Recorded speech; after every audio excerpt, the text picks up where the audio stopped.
Bonjour, Dongo est le conseiller, l'agripreneur et le promoteur agricole.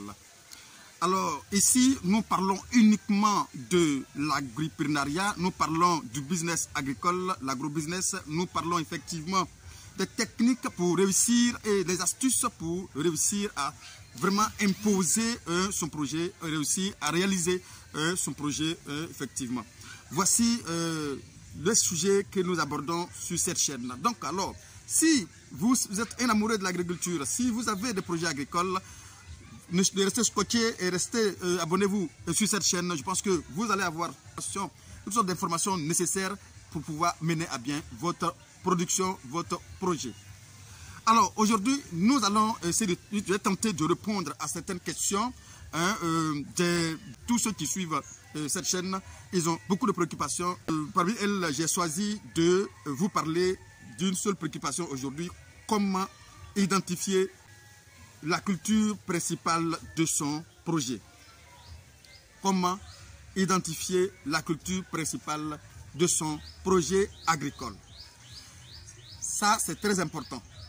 Donc, il y a plusieurs paramètres qui vont rentrer en ligne de compte que je vais essayer d'identifier pour que déjà, avant de commencer le projet, vous allez savoir comment aborder la chose et pour choisir la meilleure culture au final qui va conduire votre projet, qui va conduire votre business, bien évidemment.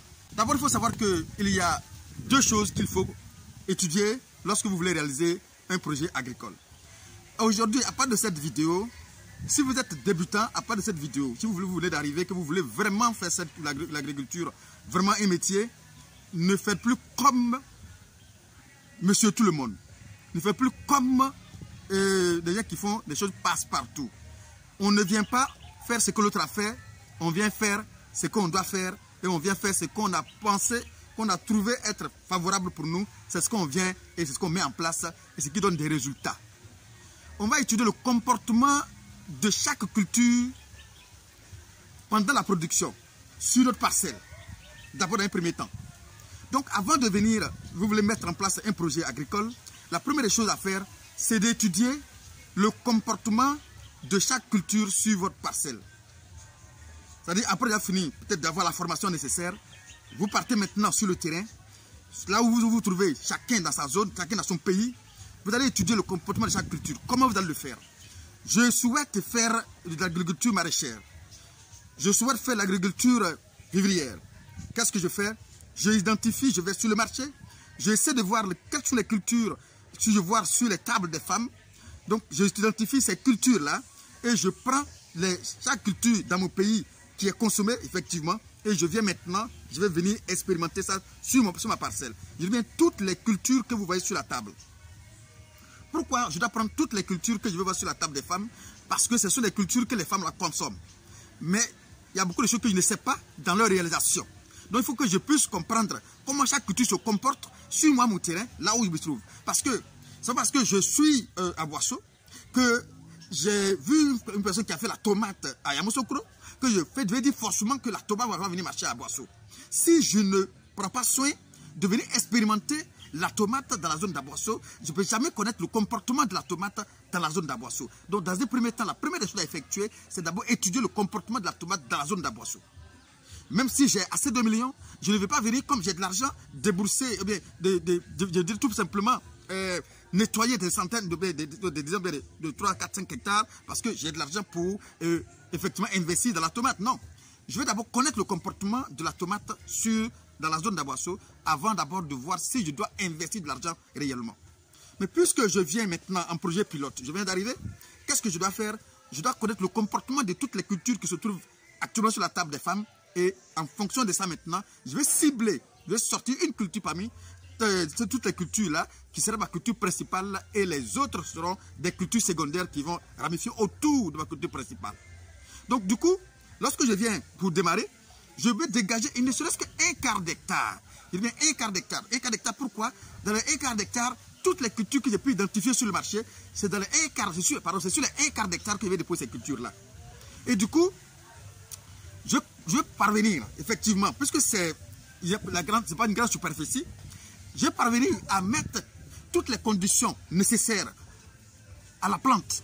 C'est-à-dire, je vais lui donner toutes les conditions nécessaires pour voir effectivement sa réaction, pour voir effectivement son comportement sur la parcelle. Donc, une fois que j'ai pu identifier le comportement de la culture sur la parcelle, bien évidemment, je vais pouvoir effectivement effectuer ma culture en toute sécurité et en toute tranquillité. Donc, d'abord, parvenir effectivement à identifier le comportement de la culture sur la parcelle après avoir mis toutes les commodités nécessaires, que ce soit l'agriculture biologique que vous voulez effectuer.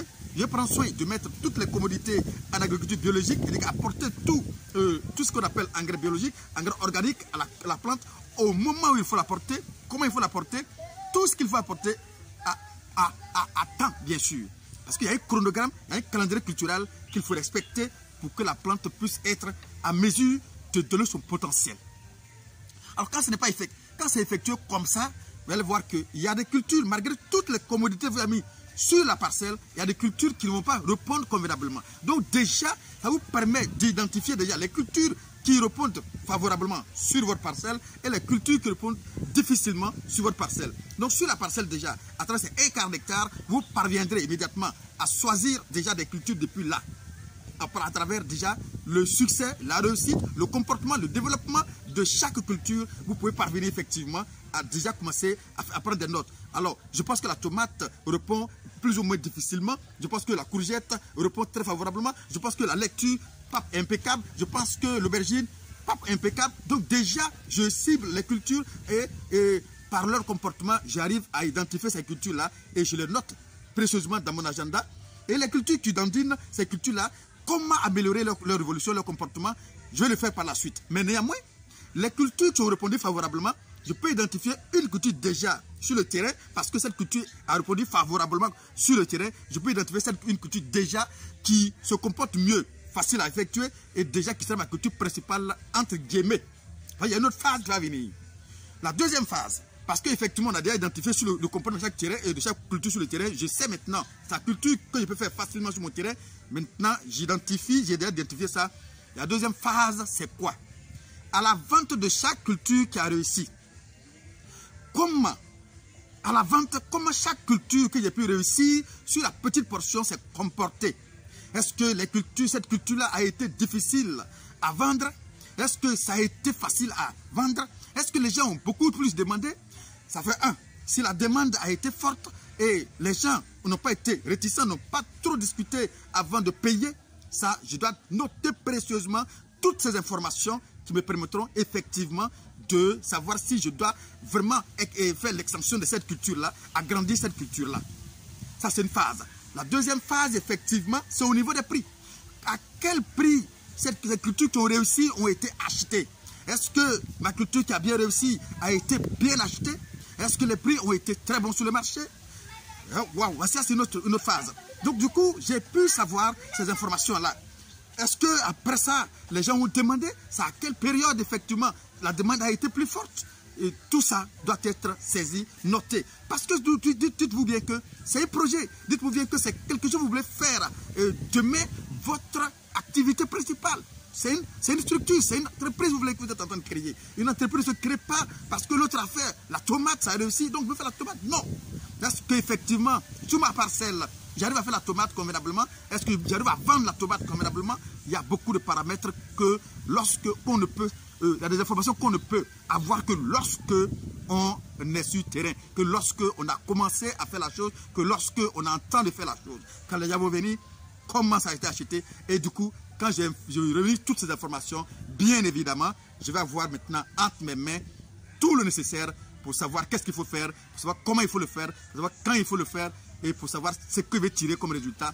En ce moment-là, si même vous voulez aller prendre un prêt, vous pouvez aller prendre un prêt pour pouvoir faire votre projet. Pourquoi? Parce que vous savez clairement que j'ai toutes les armes nécessaires maintenant pour aller convaincre un banquier. Vous me dites, donne-moi cet argent, parce que je suis sûr et certain, si je viens l'investir dans ma plantation d'aubergine, dans ma plantation de tomates, les 3 mois qui suivent, les 4 mois qui suivent, je vais pouvoir rembourser votre argent. Parce que là, c'est sûr. Demandez au toucher, je l'ai effectué, je l'ai su, j'ai vu son comportement. En ce moment-là, bien évidemment, vous pouvez vous lancer facilement dans cette culture-là. Ne faites pas comme monsieur tout le monde, ou qui vient tout simplement parce que l'autre a fait ceci. C'est ce que je constate, tout le monde le fait parce qu'il a vu l'autre faire. Est-ce que l'autre a fait Combien de temps qu'il a fait pour pouvoir sortir ce résultat, vous ne savez pas. Et c'est pourquoi lorsque vous rencontrez cette difficulté que lui il a rencontré, il y a beaucoup de sources déjà qui abandonnent la part de là parce que il n'a même pas pris sur lui de demander mais combien de temps tu as mis pour pouvoir atteindre ce résultat. Mais il y a du temps les gars, il y a du temps. L'apprentissage n'est pas en une seule journée. Même quand bien qu'on est formé, l'apprentissage n'est pas en une seule journée. L'apprentissage c'est un ensemble d'échecs et c'est l'ensemble d'échecs avec les réponses données à ces échecs, avec je dirais plutôt les solutions trouvées à ces échecs qui font de toi une personne expérimentée, une personne qui est prête à aller très loin dans la réalisation de son projet parce que là, en ce moment-là, tu es vraiment armé, tu as les outils nécessaires pour pouvoir effectivement répondre à n'importe quelle question sur le terrain, répondre à n'importe quelle situation sur le terrain. Là, aucun paradigme ne te ferait, aucun résultat sur le terrain au niveau de la vente de frais, parce que tout a été structuré. Et je vous ai dit, c'est progressivement, vous trouvez votre clientèle.